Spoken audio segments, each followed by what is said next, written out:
प्यारे बच्चों, कोविड-19 के कारण आप सभी अपने अपने घरों में रहकर ही अपनी पढ़ाई कर रहे हैं। ऐसे समय में आप अपनी पढ़ाई को रोचक तरीके से सीख समझ सकें, इसके लिए झारखंड सरकार द्वारा प्रस्तुत किया जा रहा है हमारा दूरदर्शन हमारा विद्यालय कार्यक्रम। इसके माध्यम से आप प्रत्येक दिन सोमवार से शुक्रवार तक पूर्वाह्न 10 से 12 तथा अपराह्न 1 से 2 बजे तक अपनी अपनी कक्षाओं के अनुरूप कार्यक्रम देख सकेंगे। अब पढ़ाई नहीं रुकेगी। स्कूली शिक्षा एवं साक्षरता विभाग झारखंड। नमस्ते दोस्तों, आइए देखते हैं कि आज हम क्या पढ़ेंगे। हम एपिसोड की शुरुआत कक्षा 9 के हिंदी के अध्याय लहासा की ओर को पढ़ेंगे, साथ साथ इन पर आधारित प्रश्नों को भी करेंगे। ठीक इसके बाद कक्षा 11 में बायोलॉजी के चैप्टर एनिमल किंगडम को पढ़ेंगे, साथ साथ इन पर आधारित प्रश्नों को भी करेंगे। तो आइए शुरू करते हैं हम अपना प्रोग्राम डीजी साथ अब पढ़ाई नहीं रुकेगी।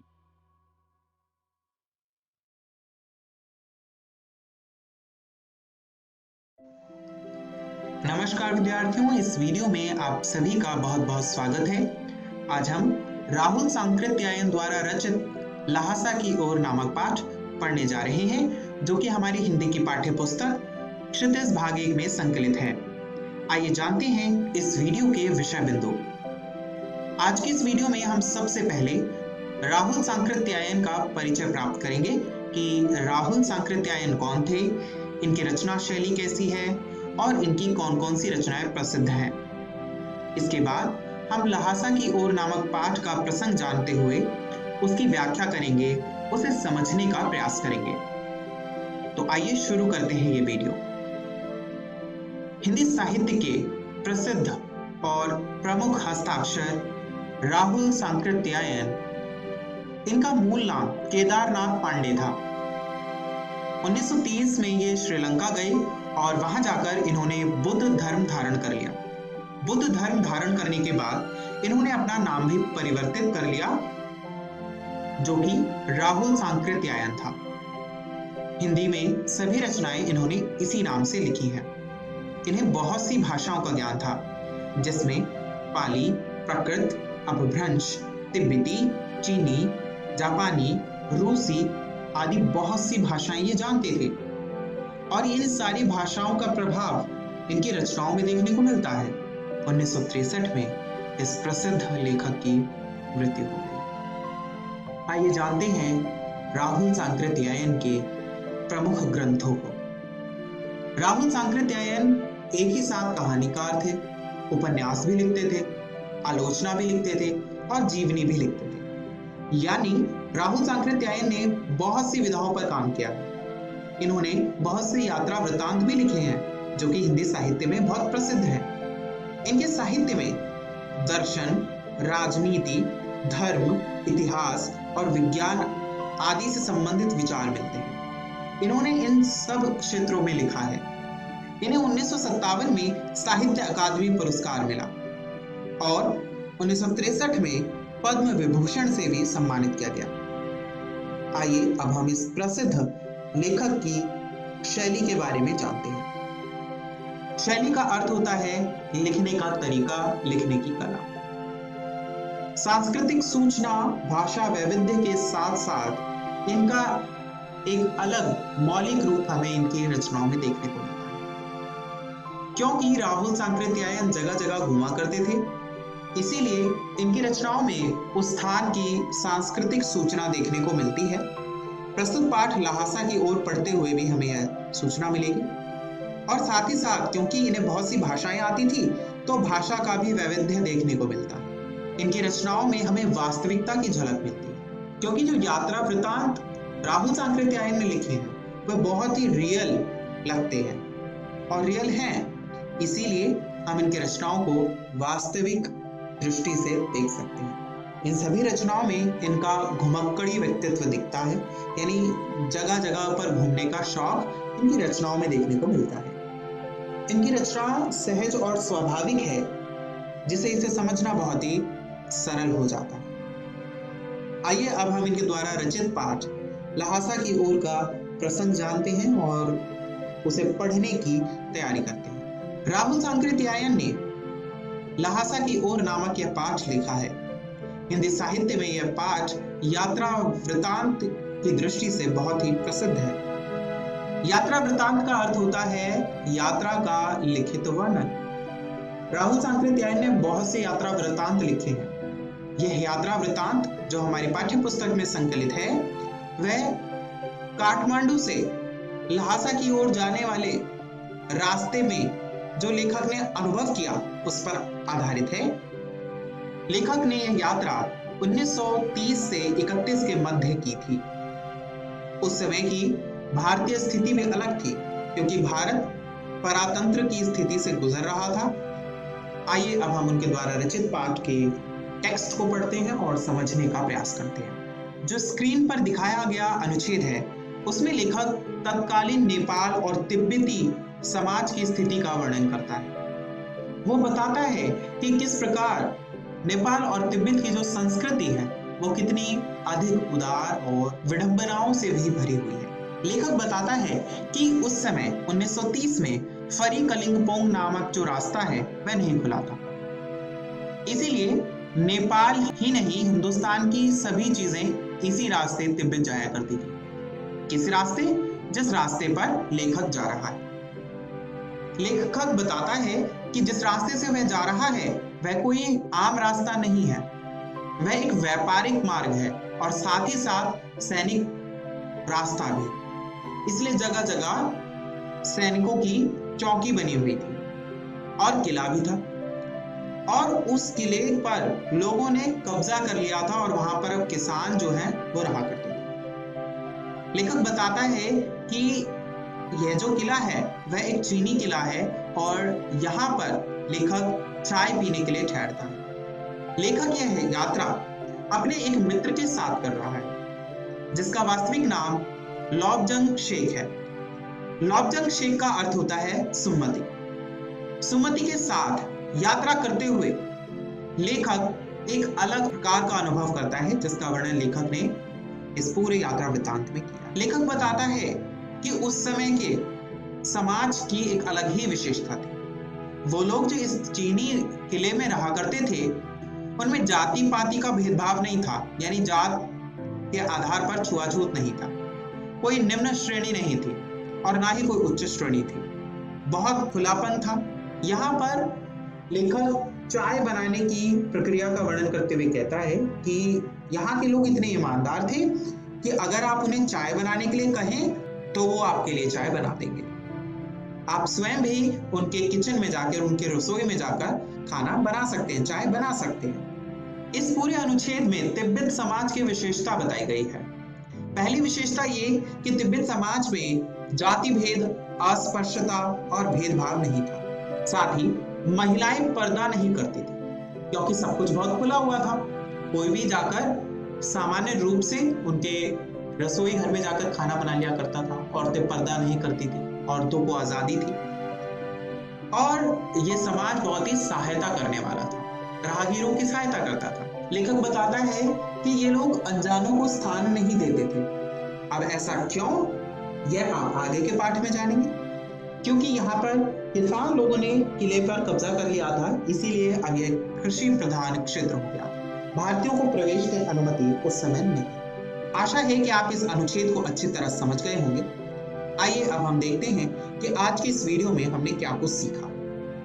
आज की इस वीडियो में हमने जाना कि राहुल सांकृत्यायन कौन थे, उनकी रचना शैली कैसी है, उनकी कौन कौन सी प्रसिद्ध रचनाएं इत्यादि। इसके बाद हमने तत्कालीन तिब्बती समाज की विशेषताएं जानी। हमने ये जाना कि उस समय का तिब्बती समाज कैसा था। मुझे आशा है कि आपको यह वीडियो बहुत ही रोचक लगा होगा, अच्छा लगा होगा और घर जाकर आप इस पाठ को पढ़ेंगे।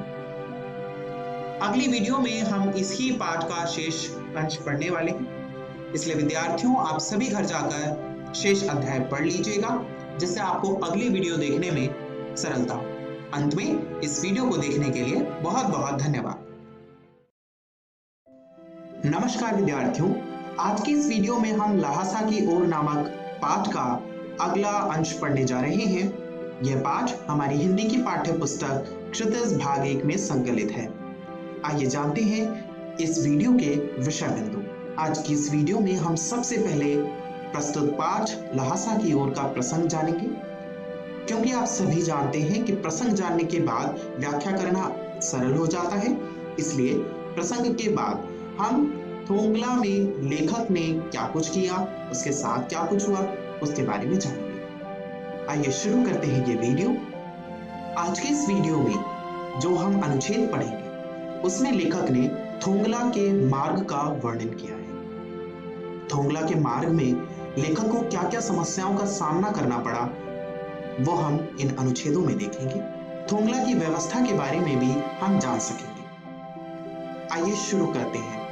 लेखक बताता है कि जब वह परित्यक्य यानी त्याग किए हुए चीनी किले से आगे बढ़ने लगा तो एक आदमी जो है वह उनसे राहदारी मांगने आया।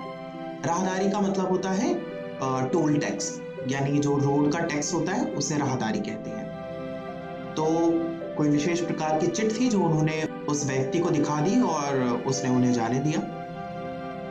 लेखक बताता है कि थोंगला बड़ी जगह नहीं है, क्योंकि जिस गांव में लेखक गया था वह थोंगला का पहला और आखिरी गांव था, यानी बहुत ही छोटा सा था और उसे कवर करने में, उसे पूरा करने में ज्यादा समय भी नहीं लगा। लेखक बताता है कि यहाँ पर सुमति के बहुत सारे जान पहचान के लोग थे और वो भिखमंगे के वेश में था, फिर भी उसे ठहरने के लिए अच्छी जगह मिली। और 5 साल बाद जब वो इसी स्थान से लौट रहा था तो एक भद्र यात्री के वेश में था, यानी एक बहुत ही जेंटलमैन के रूप में था, पर फिर भी लोगों ने उन्हें ठहरने की जगह नहीं दी। तो ये बताता है कि थोंगला के लोग उस समय किसी अनजाने को अपने यहाँ नहीं रहने दिया करते थे, क्योंकि इससे परे चीनी परित्यक्य जो किला था वहां पर बहुत ही आजादी थी, स्वतंत्रता थी, किंतु थोंगला वैसा नहीं था। थोंगला थोड़ा अलग था। अब लेखक बताता है बहुत कुछ लोगों की उस वक्त की मनोवृत्ति पर ही निर्भर है कि क्योंकि वहां के लोग जो हैं वो शाम के वक्त छंग पीकर, छंग एक प्रकार की शराब होती है, तो वो पी लेते थे और उसके बाद वो होशो हवास खो देते थे। क्योंकि शराब पीना एक बहुत ही गलत आदत है। इस आदत से मनुष्य का जो अपने ऊपर कंट्रोल होता है, अपना जो मानसिक संतुलन होता है वो खत्म हो जाता है। और जब हमारे पास मानसिक संतुलन नहीं रहता तो हम किसी का लिहाज नहीं करते, हम बड़े छोटे का लिहाज खो देते हैं। तो ऐसी स्थिति में ये लोगों के मन पर ही निर्भर करता था कि वह आपको रुकने देंगे या नहीं। आइए अब हम आगे का पाठ देखते हैं। लेखक बताता है कि अब सबसे विकट रास्ता जो था वो डांडा नाम का एक स्थान था थोंगला में, उसे पार करना था। क्यों था वो विकट स्थान, क्यों कठिन स्थान था, इसके बारे में लेखक बताता है कि वहां पर जो था कि 16-17 हजार फीट की ऊंचाइयां थी और वहां पर डाकू ही रहा करते थे, क्योंकि वो बहुत ही पहाड़ियों का इलाका था और वहां पर ऊंची नीची जगह थी, वहां पर छिपकर डाकू रहते थे। और डाकू क्या करते थे, डाकू लोगों को लूटा करते थे और कानून भी इस संदर्भ में कोई प्रयास नहीं करता था। क्यों नहीं करता था, क्योंकि जो सरकार है वह खुफिया विभाग और पुलिस पर इतना खर्च ही नहीं करती थी उस समय, और डाकू के खिलाफ कोई गवाही भी नहीं देता था। लेखक कहता है कि डकैत जो है वो पहले आदमी को मार देते हैं, उसके बाद देखते हैं कि उसके पास पैसा है या नहीं। मतलब वहां के जो लोग थे, जो डाकू थे, वो बहुत ही खतरनाक थे। यहाँ लेखक थोंगला के यात्रा की जो कठिनाई है उसका वर्णन करता है। वो बताता है कि किस प्रकार की समस्याओं का सामना लेखक ने उस यात्रा के दौरान किया। और डाकुओं का खतरा तो जान का खतरा होता है, और वहां पर लोग जो है वो लाठी और पिस्तौल लिए फिरते थे, तो उसे देख के डर भी लगता था। तो यहाँ पर लेखक बताता है कि जब वो वहां से गुजर रहा था तो उसने पाया कि वहां की कानून व्यवस्था जो है बहुत ही बेकार थी। इतनी घटिया कानूनी व्यवस्था थी कि लोग एक दूसरे को मारने को तैयार रहते थे। डाकू थे वहां पे बहुत सारे और खुलेआम हथियार रखकर चलते थे। सरकार ने कोई मनाही नहीं कर रखी थी। जैसे आजकल हथियार रखना कानूनन जुर्म है, अगर आप रखते हैं तो उसके लिए आपको लाइसेंस लेना होता है, पर उस टाइम पे ऐसा कुछ नहीं था। डाकू हुआ करते थे और वो डाकू थे वो लोगों को मार दिया करते थे। अगर वो व्यक्तियों को नहीं मारेंगे तो उन्हें डर रहता था कि कहीं कोई व्यक्ति उन्हें ना मार दे, क्योंकि सब हथियार लिए फिरते थे। तो यहाँ पर यात्रा में होने वाली असुविधा का वर्णन यात्री के नजरिए से लेखक ने किया। आइए अब हम आगे का पाठ जानते हैं। आगे के पाठ में लेखक बताता है कि वहां का जो वातावरण है बहुत ही आपराधिक वातावरण था, बहुत ही ज्यादा क्राइम होते थे उस एरिया में, और इसीलिए जो लेखक है वो एक भिखमंगे का, एक भिखारी का वेश धारण करके वहां गया। तो जब कोई उसे दिख जाता तो वह उससे भीख मांगने लगता, और भीख मांगने के लिए वह कहता कुची कुची 1 पैसा। तो कुची कुची का अर्थ होता है दया दया, तो दया दिखाकर 1 पैसा दीजिए, वो ऐसा कुछ कहने लगता था। तो इससे लेखक को कोई खतरा नहीं था, क्योंकि कोई भिखारी से पैसे क्यों छीनना चाहेगा। भिखारी के पास कोई ना हथियार है ना पैसे हैं, है ना, तो कोई भी डाकू उसे क्यों मारना चाहेगा। आगे लेखक बताता है कि ये जो भिखारी का अभिनय था वही काफी हद तक उसके लिए सहूलियत बना हुआ था इस रास्ते में, और पर जो पहाड़ी की कठिनाई थी वो बहुत ही ज्यादा दुख दे रही थी, क्योंकि पीठ पर इतना सारा सामान लाद कर कैसे चला जा सकता है। और अगला पड़ाव जो आने वाला था वो भी 16-17 मील था, तो बहुत अधिक था। तो यहाँ पर लेखक बताता है कि उसने लंकोर से 2 घोड़े ले लिए किराए पर, और वहां से फिर उस पर चढ़कर वो जाने लगे। आइए अब हम जानते हैं कि आज के इस पाठ में हमने क्या सीखा। आज के इस पाठ में हमने जाना कि थोंगला की कानून व्यवस्था कैसी थी, और थोंगला के डांडा नामक स्थान से यात्रा करते समय लेखक को क्या क्या असुविधा हुई, क्या क्या परेशानी हुई, यह भी हमने जाना। और हमने यह भी जाना कि लेखक ने भिखारी का वेश धारण क्यों किया था। मुझे आशा है कि आप घर से इस पाठ को पढ़कर आए होंगे। यदि अभी तक आपने इस पाठ को नहीं पढ़ा है तो घर जाकर जरूर पढ़िएगा। साथ ही अगली वीडियो को देखने के लिए आप शेष पाठ पढ़कर आए, जो कि आपकी हिंदी की पाठ्य पुस्तक क्षितिज भागी में संकलित है। इस वीडियो को देखने के लिए बहुत बहुत धन्यवाद।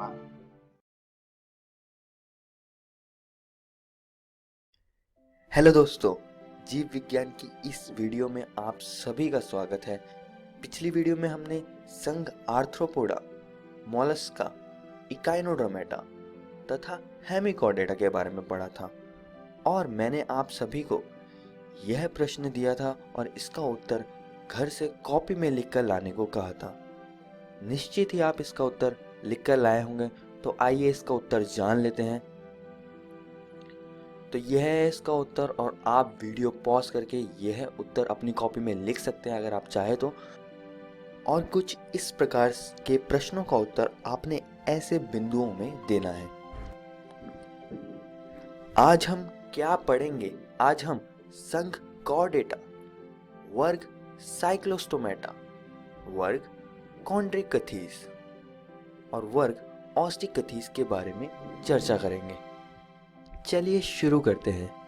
संघ कॉर्डेटा, इसमें हम संघ कॉर्डेटा की कुछ विशेषताओं को समझेंगे। ये अंग तंत्र स्तर के संगठन, द्विपार्श्व सममिति, त्रिकोणिक और प्रगुही प्राणी है।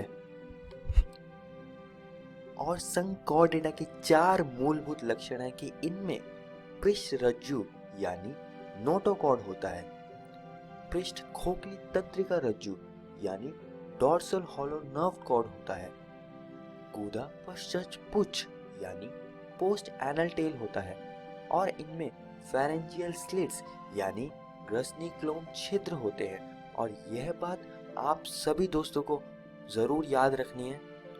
इनमें पूर्ण पाचन तंत्र तथा बंद परिसंचरण तंत्र होता है। आइए संघ कॉर्डेटा की कुछ और महत्वपूर्ण बातों पर चर्चा करते हैं। कॉर्डेटा को हमने 3 भागों में विभाजित किया हुआ है। पहला है यूरोकॉर्डेटा, दूसरा है सेफेलोकॉर्डेटा और तीसरा है वर्टिब्रेटा। यूरोकॉर्डेटा का उदाहरण है एसिडिया और सेफेलोकॉर्डेटा का उदाहरण है ब्रैंकियोस्टोमा। और यूरोकॉर्डेटा और सेफेलोकॉर्डेटा आपस में मिलकर प्रोटोकॉर्डेटा बनाते हैं। वर्टिब्रेटा के कई सारे उदाहरण हैं, जैसे कि बाघ, और वर्टिब्रेटा में जो पृष्ठ रज्जु होता है वह मेरुदंड यानी वर्टिब्रल कॉलम में परिवर्तित हो जाता है, और यह बात आप सभी दोस्तों को याद रखनी है। आइए आगे बढ़ते हैं और संघ कॉर्डेटा के पहले वर्ग को पढ़ते हैं। वर्ग साइक्लोस्टोमेटा। इस वर्ग के सभी प्राणी कुछ मछलियों में परजीवी के रूप में पाए जाते हैं। यहाँ पर दोस्तों जो आप काले रंग की चीज देख रहे हैं मछली के ऊपर, वह परजीवी लैम्प्रे है। आइए इसको थोड़ा और करीब से देखते हैं। इसमें श्वसन के लिए 6 से 15 जोड़ी क्लोज छिद्र यानी गिल स्लिट्स होते हैं। इनके सदस्यों में बिना जबड़ों का चूषक तथा वृत्ताकार मुंह पाया जाता है। जरा यहां देखिए, इस शख्स ने मछली को पकड़ा है और आप देख सकते हैं कि लैम्प्रे कैसे इस मछली के साथ परजीवी के रूप में रहती है।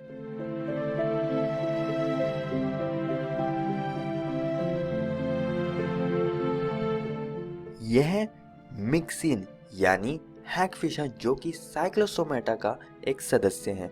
यहाँ पर दोस्तों एक और बात मैं आप सभी को बताना चाहूँगा कि यह प्राणी समुद्री होते हैं, परंतु जनन के लिए अलवणीय जल में आते हैं, जहाँ पर यह जनन के बाद मर जाते हैं और इनके लार्वा मेटामॉर्फोसिस के बाद समुद्र में वापस प्रवास कर लेते हैं। यहाँ पर वर्ग साइक्लोस्टोमेटा समाप्त होता है और अब हम पढ़ेंगे वर्ग कॉन्ड्रिकथीस। इनका अंतः कंकाल उपास्थल यानी कार्टिलेजिनस होता है और पृष्ठ रज्जु चिरस्थायी होता है, यानी वह अब इनके पूरे जीवन काल में वह पृष्ठ रज्जु मौजूद होता है। ये असमतापी यानी पोइकिलोथर्मस होते हैं, जिसका अर्थ है कि ये प्राणी अपने शरीर का ताप नियंत्रित नहीं कर सकते और इनका शरीर का ताप पर्यावरण के ताप के हिसाब से रहता है।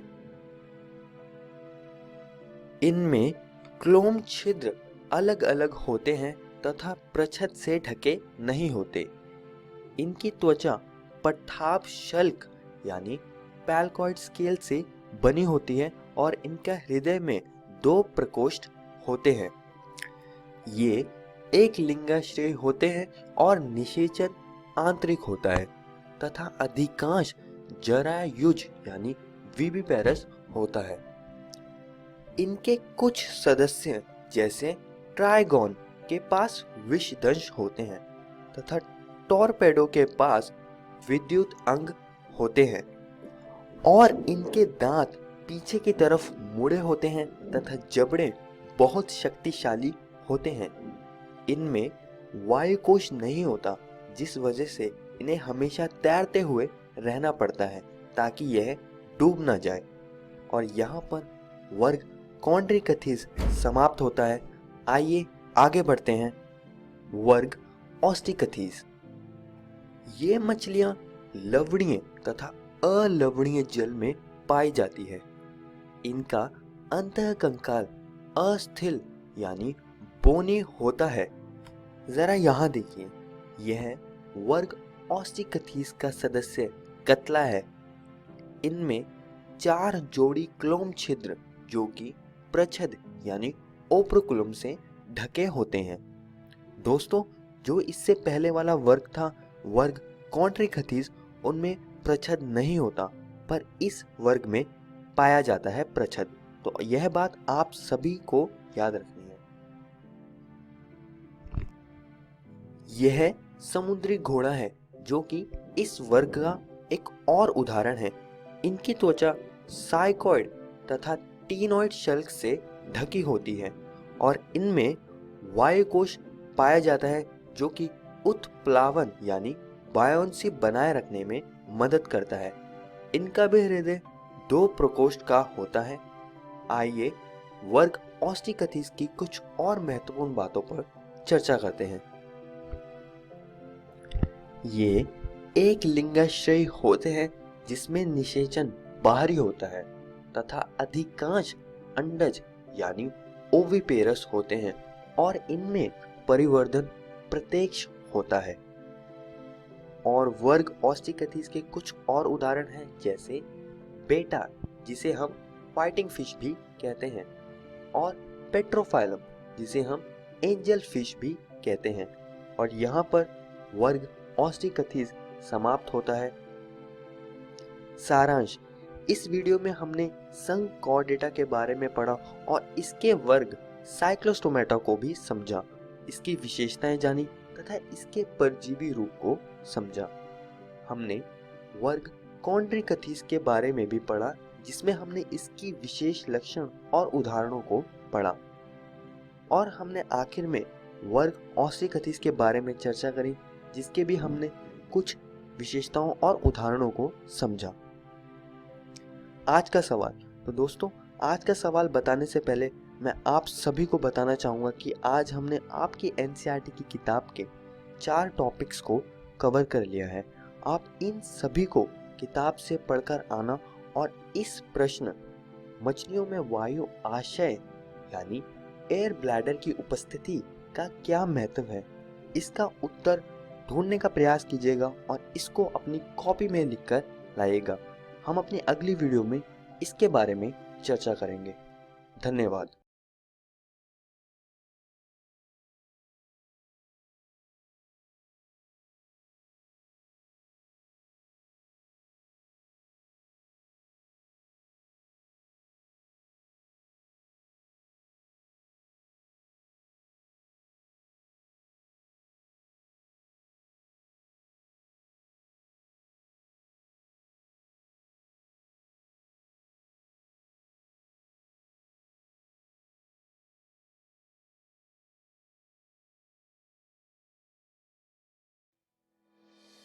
नमस्ते दोस्तों, आशा करता हूं कि आपको बहुत कुछ सीखने को मिला होगा। आइए देखते हैं कि आज हमने क्या क्या पढ़ा। आज हमने कक्षा 9 में हिंदी की अध्याय लहासा की ओर को पढ़ा। ठीक इसके बाद कक्षा 11 में बायोलॉजी के चैप्टर एनिमल किंगडम को पढ़ा। आइए देखते हैं कि हम कल क्या पढ़ेंगे। कल हम कक्षा 9 में इंग्लिश के chapter the road not taken को पढ़ेंगे। ठीक इसके बाद कक्षा 11 में इंग्लिश के ही चैप्टर द एड्रेस को पढ़ेंगे। इस प्रसारण से संबंधित सुझाव, अपने प्रश्न इत्यादि आप हमें jcertrg@gmail.com तथा टोल फ्री नंबर 1800 5728 585 पर संपर्क कर सकते हैं।